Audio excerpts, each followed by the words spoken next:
అయినా కూడా పర్వాలేదు, ఏ విధంగా చేయాలని ఒకేసారి ఒకే సంవత్సరం 3,800 కోట్ల రూపాయలు ఖర్చు పెడుతున్నాం. సమైక్య ఆంధ్రప్రదేశ్లో కూడా ఒకసారి ఇంత డబ్బులు ఎప్పుడూ ఖర్చు పెట్టలేదు.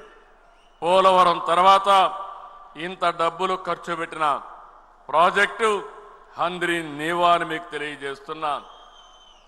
రాయలసీమలో మైక్రో ఇరిగేషన్, ఎందుకంటే ఈరోజు రాయలసీమను నీళ్లు తక్కువ ఉన్నాయి. అలాంటప్పుడు 1 ఎకరాకు వాడే నీళ్లు 2.5 ఎకరాలకు వాడొచ్చని మైక్రో ఇరిగేషన్ ప్రాధాన్యత ఇచ్చాం. ఆర్థిక ఇబ్బందులు ఉన్నాయంటే 90% సబ్సిడీ ఇచ్చి ఇక్కడ ముందుకు తీసుకుపోయామని చెప్పి కూడా నేను మీకు తెలియజేస్తున్నా. ఈ రాయలసీమలో ఈరోజు బ్రహ్మాండంగా అభివృద్ధి అయిందంటే, హార్టికల్చర్ వచ్చిందంటే, ఆదాయం పెరిగిందంటే దానికి కారణం ఎన్డీఏ తెలుగుదేశం ప్రభుత్వం తప్ప వేరే వాళ్ళు కాదని చెప్పి నేను మీకు తెలియజేస్తున్నా. ఇలాంటి కార్యక్రమాలు తీసుకుని ఇవే కాకుండా మీరు చూస్తే ఎక్కడికక్కడ పూల సుబ్బయ్య వెలుగొండ కానీ అదే మారిగా మిగిలిన అన్ని కూడా పూర్తి చేయడానికి ముందుకు పోతున్నాం. వెలుగొండ పూర్తి చేస్తాం. ఇంకొక పక్క మీరు చూస్తే పోలవరాన్ని పూర్తి చేసే బాధ్యత తెలుగుదేశం ప్రభుత్వాన్ని, ఎన్డీఏ ప్రభుత్వాన్ని.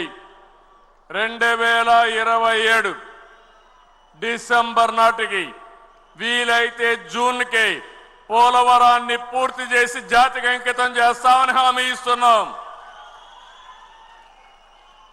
అది ఒకసారి అయితే దాని తర్వాత ఏం చేయాలని ఆలోచించినప్పుడు పోలవరం నుంచి బనక చెర్ల వరకు నీళ్లు తేగలిగితే పెద్ద చరిత్ర, చాలా డబ్బులు అవుతుంది. 80,000 కోట్లు కావాలి. అయితే నా ఆలోచన ఎప్పుడు కూడా చిన్నగా ఉండవు. ఎట్టి పరిస్థితుల్లో పెద్దవి చేసి ఈ చరిత్ర మార్చాలనేది నా సంకల్పం. కేంద్రంతో మాట్లాడా, వాళ్ళు కూడా ఇంట్రా రివర్లన్నీ రాష్ట్రంలో నీళ్లన్నీ అనుసంధానం చేయమని, నదులు అనుసంధానం చేయమని కేంద్రం కూడా ముందుకొచ్చే పరిస్థితికి వచ్చారు. వాళ్ళు ఆమోదించే పరిస్థితి కూడా వస్తుంది, రావాలని ఆశిస్తున్నా. దీనికి 3 ఫేసెస్ కింద, ఒకటి పోలవరం నుంచి కృష్ణా నదికి నీళ్లు తేవడం, 2 కృష్ణా నది నుంచి బొల్లాపల్లికి నీళ్లు తేవడం, 3 బొల్లాపల్లి నుంచి బనకచెర్లకు నీళ్లు తేవడం. 3 విడతలుగా ఇది వచ్చే పరిస్థితి వస్తుందని చెప్పి కూడా నేను మీకు తెలియజేస్తున్నా. ఈరోజు ఈ 3 జరిగినప్పుడు రాష్ట్ర ముఖ చిత్రమే మారుతుంది. అదే సమయంలో వంశధార నుంచి గోదావరి నదుల అనుసంధానం చేస్తాం. అప్పటికి మీరు చూస్తే వంశధార శ్రీకాకుళంలో ఒరిస్సా బార్డర్లో ఉంటే అక్కడి నుంచి నీళ్లు వస్తే పెన్నా నది అనుసంధానం అయితే మీరు ఒక్కసారి ఊహించినప్పుడు నదుల అనుసంధానం పూర్తిగా సంపూర్ణం అవుతుంది. ఈ నదుల అనుసంధానం చేసి తెలుగు నేలపైన జలహారతి ఇచ్చి ఈ తెలుగు తల్లి రుణం తీర్చుకుంటారని మరొక్కసారి మీ అందరికీ విజ్ఞప్తి చేస్తున్నా. కొంతమంది అంటున్నారు ఎవరికి అనుమానాలు అవసరం లేదు, ఆంధ్రప్రదేశ్ రాష్ట్రం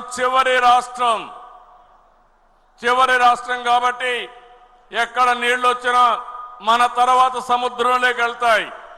పోలవరం తర్వాత రాజమండ్రి తర్వాత సముద్రం తప్ప వేరే మార్గం లేదు. అలాంటప్పుడు సముద్రంలోకి పోయే నీళ్లు మనం వాడుకుంటే ఈ నీళ్ల వల్ల తెలంగాణకు కూడా లాభం ఉంటుంది తప్ప ఎవరికీ నష్టం లేదు. ఇక్కడ బీఆర్ఎస్ అయితే ఏదో నష్టం వచ్చినట్టు మాట్లాడుతున్నారు.